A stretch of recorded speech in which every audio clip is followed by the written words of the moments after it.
जैसे जैसे चुनाव का समय नजदीक आ रहा है, वैसे ही राजनीति में रुचि रखने वाले लोग सक्रिय हो रहे हैं। कुछ ऐसे नेता जो सामाजिक कार्यों में सक्रिय और अपने समाज से जुड़ी हुई गतिविधियों में सक्रिय रहते हैं, वो भी चुनाव के समय चुनावी गतिविधियों में सक्रिय नजर आ रहे हैं। हमारे साथ लोकेश टाक है, जिन्होंने माली समाज के अध्यक्ष का चुनाव लड़ा था और निकट के मुकाबले में चुनाव हार गए थे। लोकेश टाक कांग्रेस में, युवा कांग्रेस में पदाधिकारी रह चुके हैं और नागौर शहर और आसपास में एक सक्रिय युवा के रूप में उनकी भागीदारी रही है।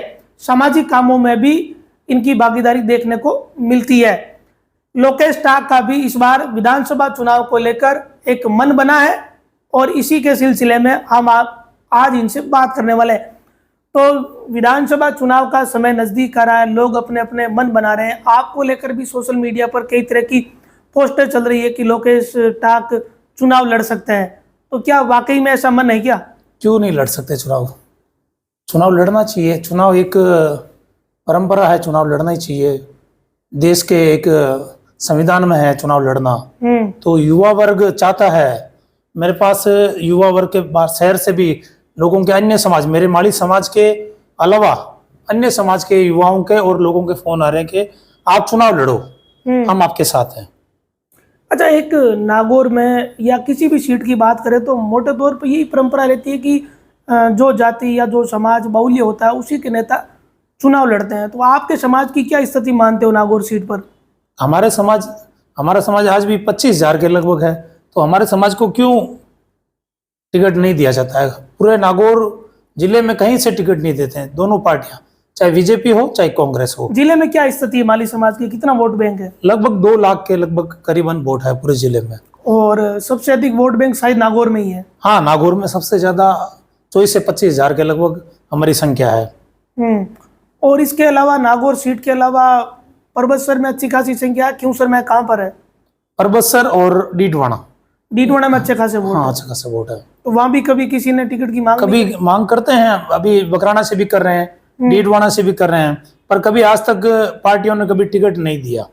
अच्छा, नागौर सीट की अपन बात करते हैं। यहाँ से आप जो बात कर रहे हो, आपके समर्थक सोशल मीडिया पे पोस्ट कर रहे हैं, तो यहाँ से आपने किसी पार्टी से कोई दावेदारी करी है क्या? नहीं, मैंने कोई दावेदारी नहीं की थी, ना तो कांग्रेस से की थी ना। पहले मेरे तो मूल बहुत कांग्रेस का ही हूँ मैं, और मैंने कांग्रेस से इच्छा जाहिर नहीं की, क्योंकि मैंने अभी एक कावड़ यात्रा का भव्य प्रोग्राम किया था।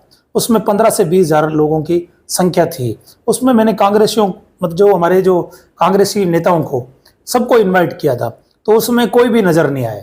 इसलिए मैं उनसे नहीं, कावड़ यात्रा कोई नहीं आया। कावड़ यात्रा में कांग्रेसी नेता कोई भी नजर नहीं आया। उनको ये डर रहता था कि भाई कहीं हिंदुत्व के नाम से ये यात्राएं होती है, तो हो सकता है कांग्रेस के लोगों को कुछ आगे बड़े लेवल से कोई आदेश है या क्या पता, ये मुझे नहीं पता। लेकिन आपने कावड़ यात्रा करा? मैंने कावड़ यात्रा की। केवल आपका ही कार्यक्रम था या और भी लोग उसमें शामिल? मैंने, मेरा आइडिया मेरा था, फिर बाद में मैंने शहर के लोगों से कोशिश की और सारे जो हिंदू वर्ग था उसने पूरा तन मन धन से उन्होंने सहयोग किया। और मेरे हिसाब से नागौर में ऐसी कावड़ यात्रा ना तो कभी होगी और ना कभी हुई है। पहली बार कावड़ यात्रा, उसमें से 15-20 हजार पूरे चेनार से लगाकर यहाँ शिवबाड़ी तक पूरा मेला लग गया था।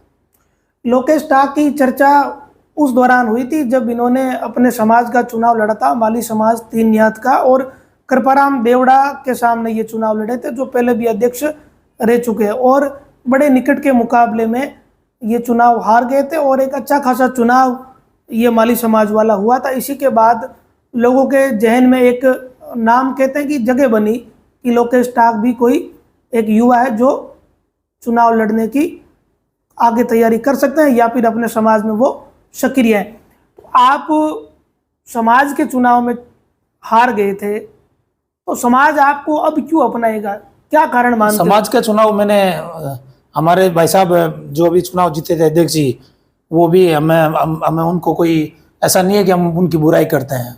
वो समाज का 2 साल था। हाँ, समाज का चुनाव था। 2 साल से वो तैयारी कर रहे थे। मैं मात्र 6 दिनों में, छोटी मोटी हमारे बीच में कोई कहानी सुनी की वजह से मैंने चुनाव लड़ा था। बाकी चुनाव लड़ने का मेरा मानस नहीं था। सब जनों ने, युवाओं ने, और पहले बात तो है उसमें युवाओं का वोट थे ही नहीं, उसमें एक मुखिया का वोट था। अच्छा, उसका क्या सिस्टम है, सिस्टम बताओ। और ये जो 3 न्यात का चुनाव होता है हाँ, उसमें यहाँ एक चूल्हे मतलब घर में एक मुखिया, जैसे आप कोई दादा है तो दादे का वोट लगेगा, सबसे बड़ा घर का जो मुखिया होगा उसका एक वोट लगेगा। हमारे 5200 कुछ मतदाता थे हमारे पूरे 3 गांव न्यात में, उनमें 5200 की मतदाताओं में से मतलब एक जने का एक घर में एक ही वोट लगता है। चेनार, तौसर और नागौर से। हाँ, चेनार, तौसर और शहर।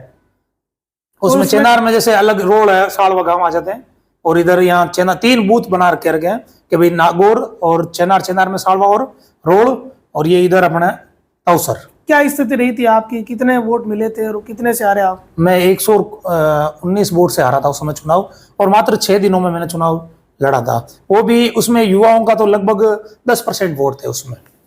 अच्छा, एक चीज यहाँ देखने को मिलती है कि माली समाज के जब भी कोई बड़े कार्यक्रम होते हैं या कोई गतिविधियां होती है सामाजिक या राजनीतिक, तो जो हैदराबाद रहने वाले माली समाज के लोग हैं, जिन्हें भामाशाह कह सकते हैं, बड़े व्यापारी कह सकते हैं, उनकी बड़ी भूमिका रहती है। कृपाराम जी सोलंकी के समय भी ये चीज़ देखी गई, और आपके समाज में ये चलन सा है कि जब भी कोई व्यक्ति कुछ प्राप्त कर लेता है, किसी समाज मतलब अध्यक्ष बन जाता है या कोई संस्था में उसे दायित्व मिलता है या कोई नगर परिषद में किसी पद पे आ जाता है, तो वो हैदराबाद जरूर जाता है। इसका क्या कारण है और वहाँ इस तरह का क्या है? हैदराबाद एक ये समझ लो लक्ष्मी का निवास है वहां पर। तो यहाँ के हमारे सबसे बड़ी यही है कि मूलभूत हमारे नागौर के माली समाज के बच्चे, थोड़े जो गरीब लोग हैं या कैसे भी हैं, वो बिजनेस के हिसाब से वहाँ रहते हैं। वहाँ पॉपुलेशन इतनी ज्यादा है कि बिजनेस हमारे लोग मन लगाकर काम करते हैं, इस वजह से वहाँ पर अच्छी लक्ष्मी का निवास है। तो नहीं, यहाँ के नेता वहाँ फिर क्यों जाते? स्वागत करवाने के लिए? स्वागत करने के लिए वहाँ पे बुलाते हैं। वो उन लोगों को स्वागत का बहुत ज्यादा शौक है, उन नेताओं को भाई कि भाई आए हमारे नागौर के, आए उनको स्वागत करें। वो मतलब अतिथि देवो भव वैसी वाली बात है, वो उनके बुलाकर मान सम्मान बहुत करते हैं। वो भामाशाह भी काफी अच्छे खासे हैं। हाँ, भामाशाह भी जैसे 3 गांव यहाँ में हमारे 3 सामूहिक विवाह हुए थे। अभी थोड़े दिन पहले हमारे मुख्यमंत्री जी अशोक जी गहलोत आए थे यहाँ पे, 3 गांव न्यात का जो सामूहिक विवाह था उसमें कम से कम 141 जोड़ों में सामूहिक विवाह हुआ था। हाँ, बड़ा कार्यक्रम था। अब सबसे बड़ी मूल बात ये आती है कि भाई अभी पिछले चुनाव में हमारे जो स्वर्गीय कृपाराम जी सोलंकी जी, वो कांग्रेस की दावेदारी कर रहे थे। उनको एंड वक्त पे उनका फर्स्ट नंबर पर आकर हबीब साहब जो बीजेपी से पैरासूट बनकर आए सीधा कांग्रेस में, और यही सिस्टम बनता रहा नागौर में। 2 बार हबीब साहब कांग्रेस में से बीजेपी में चले आए और वापस कांग्रेस में चलते ही उनका टिकट कट गया, और उनका टिकट कटते ही हमारा समाज पूरा लामबंद होकर 90% पूरा मोहन राम चौधरी को हमने वोट दे दिया पूरे पिछले चुनाव में। वो खुद मानते हैं, अपने मुंह से मानते हैं कि भाई माली समाज ने ही हमें चुनाव जिताया। कौन? मोहन राम जी वो मानते हैं, पर उन्होंने हमारे माली समाज का एक भी कोई काम नहीं किया। उसके बाद अभी थोड़े दिनों पहले एक तुलसीराम हत्याकांड हुआ था। नेताओं की भी एक मजबूरी रहती है, जब अपने समाज से जुड़ा हुआ मामला होता है तो उनको पैरवी करनी पड़ती है। नहीं, वो मान लिया उन्होंने माली हत्याकांड वाले मामले की भी बात करें तो माली समाज के तमाम जो नेता हैं, जो भी पार्षद से लेके सभापति तक और समाज के अध्यक्ष तक और आप चुनाव लड़ने वाले और जो भी कांग्रेस बीजेपी में पदाधिकारी, वो सारे लोग कलेक्टेड आए थे, प्रदर्शन भी किया था, लेकिन उस मामले में अभी तो कोई खुलासा नहीं हुआ। क्या कारण मानते हो? इतना बड़ा समाज है यहाँ और इस तरह का गंभीर प्रवृत्ति का मामला, उसमें खुलासा नहीं होना किसकी कमी मानते हो? सबसे बड़ी कमी तो हमारे समाज की रही है कि हमारे समाज के लोगों ने इतना प्रदर्शन किया फिर भी क्यों रिजल्ट नहीं निकला। सबसे बड़ी चीज है हमारे समाज के मुख्यमंत्री हमारे समाज के हैं, फिर भी उन्होंने कोई ऐसी कोई भाई कार्रवाई नहीं की कि भाई इनका खुलासा हो सके। और यहाँ के जनप्रतिनिधियों ने तो एकदम आंख बंद करके कभी आज तक उस परिवार को ये नहीं पूछा कि भाई आपके घर में क्या हुआ, आपके घर में खाने के पैसे हैं कि नहीं है। और सहायता के नाम पे उन्होंने 25 लाख रुपए एसडीएम साहब ने खुद ने सहायता के नाम पर उन्होंने साइन करके कि भी 25 लाख को आपको आर्थिक सहायता मिलेगी। अस्पताल में मोर्चरी में सब था तो उस दौरान वो सहमति बनाई थी, उसमें 25 लाख रुपए देने की बात थी। 1 रुपया भी आज तक उनको कोई सहायता नहीं मिली। और जनप्रतिनिधि एक भी उठाकर उन्होंने ये नहीं कहा कि भाई हम आपके साथ हैं। हमारी यही परिवार की तो बड़ी दुर्दशा हो रही है, बहुत बड़ी दुर्दशा। क्या है देखने, अब क्या बताएं उनकी क्या हालत होगी, वो तो राम जाने क्या हालत है। इतना संगीन प्रवृत्ति का ये प्रकरण था और इसमें आप कह रहे हो कि भाई मुख्यमंत्री की तो जरूरत ही नहीं है, ये जिला पुलिस का काम है। कम से कम कई बार उनको पुलिस के साथ संवाद करना चाहिए था। जो प्रदर्शन हुआ वो एक बड़ा प्रदर्शन था इस पूरे मामले को लेकर, लेकिन क्या उसके बाद सक्रियता नहीं रही, क्या वजह मानते हो? हाँ, उसके बाद हमारे समाज के लोगों में भी सक्रियता नहीं रही थी।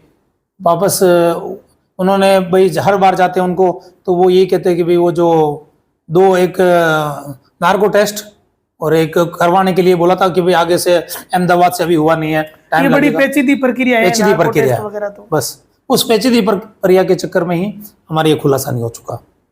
तो जो विधानसभा चुनाव में आप कह रहे हो कि वो आप भी दावेदारी जताओगे, तो कोई पार्टी के सिंबल पे चुनाव लड़ने की कोशिश करोगे या निर्दलीय ताल नहीं, ठोकोगे? निर्दलीय चुनाव लड़ूंगा मैं, चुनाव लड़ूंगा, निर्दलीय चुनाव लड़ूंगा। और वो भी हमारे समाज के लोग सारे मिलकर और शहर के लोग जो सर्व समाज है उनको सबको साथ में लेकर मेरा यही लक्ष्य है कि मैं चुनाव लड़ूं।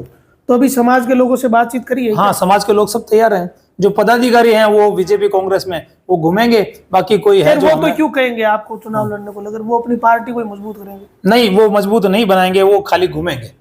अच्छा, आप देख लेना, हमारे समाज जब निर्दलीय चुनाव लड़ूंगा मैं, हमारे समाज के सारे वोट और प्लस सर्व समाज जो शहर के क्यों देंगे। ज्योति मिर्दा जो कल कांग्रेस में थी वो हमेशा बीजेपी को गालियां देती थी, वो आज कांग्रेस यहाँ बीजेपी में आ गई, तो यहाँ के बीजेपी स्थानीय नेताओं को क्या होगा? ये तो सारे नेता ही ऐसा करते हैं, जब पार्टी छोड़ते हैं और दूसरी पार्टी में आते हैं तो वो सामान्य बात है, फिर दूसरी पार्टी की बुराई तो उनको करनी पड़ती है। हाँ, दूसरी पार्टी की बुराई तो करनी पड़ती है, तो कम से कम स्थानीय लोगों को तो चुने जो यहाँ का निवासी हो, जहाँ हमें हमारे साथ अब ज्योति मिर्दा ने तो निवास कर लिया, उन्होंने नहीं, यहाँ घर ज्योति ही खरीद मिर्दा लिया। निवास कर लिया, वो तो मान लिया, वो कितने दिन रहेगा वो आपको भी पता है और मुझे भी पता है। अच्छा, लेकिन आप इस बात पे एतराज कर रहे हो, लेकिन जो बीजेपी के लोग हैं जो टिकट की दावेदारी कर रहे थे, चाहे अपन आधा दर्जन लोग हैं करीब, उन्होंने कोई एतराज नहीं किया। खुद विधायक देखो मोहन राम चौधरी ने तो यहाँ तक कहा कि उन्होंने तो साल भर पहले ही चुनाव लड़ने से मना कर दिया था, मन नहीं था। तो उनके लिए तो उनका ये मानना है कि एक अच्छा अवसर है, एक बड़ी नेता आई है चुनाव लड़ने के लिए। देखो, ये बार की हकीकत है। और एक बात और कि आपके समाज की अगर अपन बात करें बीजेपी में, तो रामनिवास सांकला को जिलाध्यक्ष का पद मिला है। ये छोटी बात नहीं, बीजेपी में जिलाध्यक्ष की भूमिका बड़ी महत्वपूर्ण होती है। हाँ, मान लिया रामनिवास जी सांकला को जिलाध्यक्ष बनाया है, तो ये कब तक रहेगा ये भी पता नहीं, क्या पता चुनाव के बाद। ये देखो, ये तो पार्टी जन है, लेकिन अभी तो अवसर दे रखा है ना। नहीं, अवसर दे रखा है, तो अवसर दे रखा तो हमारे समाज ने बीजेपी को क्या नहीं दिया। 80 से 90% हमारे समाज के लोग बीजेपी को वोट करते हैं। अच्छा, कम से कम 80 से 90% पूरा नागौर शहर को पता, इस चीजों को नेताओं को पता है। अभी ज्योति जी मिर्दा पूरे लगभग हमारे माली समाज में घर घर घूम रही है, उनको ये पता है कि भाई यही माली समाज अगर डिसाइड करेगा भाई किस कोने पर चुनाव जाएगा। अच्छा, दूसरा ओबीसी मोर्चा में भी जो सांकला जी है, मगनी राम जी, उन्हें भी जिलाध्यक्ष बना रखा है। तो ऐसा तो नहीं है कि माली समाज को बीजेपी ने अवसर नहीं दे रखा है, जिलाध्यक्ष भी माली समाज से आते हैं, ओबीसी मोर्चा के जिलाध्यक्ष भी माली समाज से आते हैं, और टिकट की मांग भी नहीं की गई। सबसे खास बात ये। और अब आप कह रहे हो कि मैं निर्दलीय चुनाव लड़ने का मन बना रहा हूँ, तो क्या समाज को जोड़ पाओगे क्या? समाज को क्यों नहीं जोड़ पाऊंगा, समाज को जोड़ पाऊंगा, और सर्व समाज को साथ में लेकर एक स्थानीय होने के नाते मैं लोगों से अपील करूंगा कि भाई मुझे मत करें, मैं यहाँ का रहने वाला हूँ और मैं आपके बीच में हमेशा सुख दुख में साथ रहूंगा। अच्छा, आप निर्दलीय का मन बना रहे हो, कांग्रेस की अपनी एक अलग दौड़ चल रही है, बीजेपी से ज्योति मिर्दा फाइनल हो ही गई, आरएलपी का भी कोई ना कोई उम्मीदवार यहाँ से आएगा, फिर नागौर में तो मामला बिल्कुल खिचड़ी हो जाएगा। हमें क्या करना है, हमें तो हमारा यहाँ तो लक्ष्य लोग है। कहते हैं कि चुनाव सारा शहर डिसाइड करता है। हाँ, तो शहर डिसाइड करेगा, फिर भी शहर डिसाइड करेगा इस बार भी। और शहर में सबसे अधिक वोट बैंक केवल माली समाज का नहीं है, मुस्लिम वर्ग भी अच्छा खासा है। शहर में सब कौमों के वोट है, मुसलमान के अलावा भी ब्राह्मण बढ़िया सब सारे वोट है। हाँ, सब बीजेपी वोट है, सब बीजेपी माइंडेड हाँ माइंडेड वोट है, सब शहर के बीजेपी माइंडेड वोट ज्यादा रहते हैं। तो फिर एक बात बताओ, अगर ये आप मानते हो कि ये वोट बैंक बीजेपी का है, तो जब कृपाराम जी सोलंकी दावेदारी जता रहे थे, तो उस समय उन्हें अगर अवसर मिलता तो क्या चांस रहते? उस समय उन्हें अवसर मिलता तो सबसे बड़ी चीज है वो सभापति रह चुके हैं उस समय, और नागौर का जो उन्होंने चौमुखी विकास कराया था उसके नाम से उन पे सर्व समाज पे उनकी पकड़ थी, वो एक सक्रिय नेता थे, उनकी बराबरी कोई नहीं कर सकता। अच्छा, उनके बाद नेता सक्रिय नहीं रहे, बिधिचंद सांगला भी सभापति बने, वो भी बीजेपी माइंडेड है, बीजेपी में है, लेकिन दावेदारी कोई नहीं जता रहा। सबसे महत्वपूर्ण बात यह कि अब आप निर्दलीय ताल ठोकने की बात कर रहे हो, लेकिन किसी पार्टी से दावेदारी क्यों नहीं जताई? भाई पहले तो मेरा बिल्कुल मानस नहीं था चुनाव लड़ने का। फिर बाद में ये एक तुलसीराम हत्याकांड हुआ था। उसके बाद में तुलसीराम हत्याकांड में मैंने देखकर मुझे ऐसा महसूस हुआ कि नेता कुछ काम करते नहीं है, नेता खाली बस अपने चुनाव तक ही सीमित रहते हैं। स्थानीय एक ही नेता ने उनको बस उस प्रोग्राम में मतलब उसमें जो अपना था हमारा समाज का, उसमें एक भी धरने में नहीं आए। अच्छा, किसी ने किसी नेता को सहयोग करना चाहिए था ताकि न्याय मिले कम से। हाँ, न्याय, हमने न्याय की तो बात रखी, हमने न्याय की बात रखी। हमारे सबसे बड़ी चीज है, मैंने चुनाव लड़ा, हमारे अध्यक्ष जी थे, देवड़ा जी थे, जो कांग्रेस बीजेपी सारी हमारे समाज के सब। आपके समाज के लोग तो थे, लेकिन आप ये कहना चाह रहे हो कि बीजेपी कांग्रेस के नेता नहीं आए? हाँ नहीं, बिल्कुल नहीं आए कोई बीजेपी कांग्रेस और आरएलपी। जो हनुमान जी बेनीवाल हमेशा कहते हैं कि मैं गरीब का दास हूँ, वो हमेशा मैं देखता हूँ कि कहीं पे भी जाते हैं, वो जहाँ होता है प्रदर्शन में रहते हैं। हाँ, तो भी मैंने उनको भी नहीं देखा कि भाई यहाँ आकर उनकी बच्चों के भविष्य के लिए या बच्चों के लिए आर्थिक सहायता के लिए या बच्चों में मतलब उनकी न्याय तो आप कह रहे हो कि वो लोग नहीं आए। हो सकता है कि कांग्रेस बीजेपी आरएलपी के किसी नेताओं को इसके बारे में सूचना ही नहीं दी हो, ये कहा ही नहीं कि भाई आप लोग हमारी मदद करो। ऐसा थोड़ी होता है, पता तो चलता है ना, इतना बड़ा पता तो चलता है, इतना बड़ा मामला था, पता तो सभी को होता है, लेकिन कई बार क्या नेता भी कंफ्यूज होते हैं कि ये सामाजिक स्तर पे संभाल रहे हैं मामला, और अगर हम लोगों ने दखल दी तो क्या पता कोई राजनीतिकरण हो जाए। नहीं, राजनीतिकरण इसमें क्या होता है, इसमें तो जैसे कोई समाज का हो तो मैं वहां जाता हूं तो मतलब बढ़िया ही है, उस समाज के लिए हेल्प ही होगी। तो कुल मिला के आपने पूरा मन बना लिया कि इस बार चुनाव में ताल ठोकोगे? मेरे सभी युवा साथी, मैं नहीं, मेरे अभी तक मैंने कोई ऐसा कम नहीं किया है। आज आपके सोशल मीडिया के माध्यम से कहना चाहता हूं, हमारे समाज, माली समाज और प्लस शहर के लोगों को उचित नई मार्गदर्शन मिला तो मैं चुनाव जरूर लड़ूंगा और 100% लड़ूंगा चुनाव। नहीं, अभी पूरा मन नहीं है क्या? उचित पूरा मन मतलब युवा, मैंने आज तक मानस नहीं बनाया है, पर अब चुनाव लड़ने का मेरा मानस ये है कि भाई कम से कम नागौर के स्थानीय लोगों से तो कम को मौका मिलना चाहिए था, उनको नहीं मौका मिला तो मैं निर्दलीय चुनाव लड़ूंगा। अच्छा, और कोई बात कहना चाहते हो समाज को या युवाओं को? मैं समाज के युवाओं को यही कहना चाहता हूँ कि भी अभी जैसे ये चुनाव है, ये तो चुनाव आते जाते रहेंगे, अपने को एकदम शांतिप्रिय चुनाव करना है।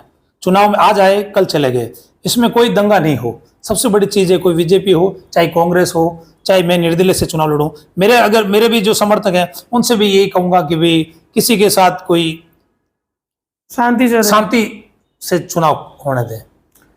तो ये लोकेश टाक है, इनका कहना है कि पहले तो इनका मन नहीं था, लेकिन तुलसीराम माली हत्याकांड के बाद इन्होंने ये मन बनाया कि हमारे समाज की पैरवी ठीक से नहीं हो रही है और कम से कम मजबूत पैरवी के लिए राजनीति में दखल रखनी जरूरी है। कुल मिला के लोकेश टाक यही बात कहना चाहते हैं कि अगर राजनीति में दखल नहीं रहेगी और अच्छी खासी दखल नहीं रहेगी तब समाज से जुड़े हुए काम नहीं हो पाएंगे, और इसी कारण से ये इस बार निर्दलीय चुनाव लड़ने का मन बना चुके हैं। अब लोकेश टाक को कितना समर्थन मिल पाता है या नहीं मिल पाता, ये जब चुनाव का समय आएगा तब पता चलेगा। अभी पूरी तरह से ये भी डिसाइड नहीं है कि लोकेश टाक चुनाव लड़ेंगे या नहीं लड़ेंगे। जिस दिन नामांकन दाखिल का जो अंतिम तारीख होगी और नाम वापसी का समय निकल जाएगा तब जाके पता चलेगा कि चुनाव कौन कौन लड़ रहा है और कौन सी पार्टी से कौन सा प्रत्याशी चुनाव मैदान में है, और उसका परिणाम तभी पता चलेगा जब मतगणना हो जाएगी।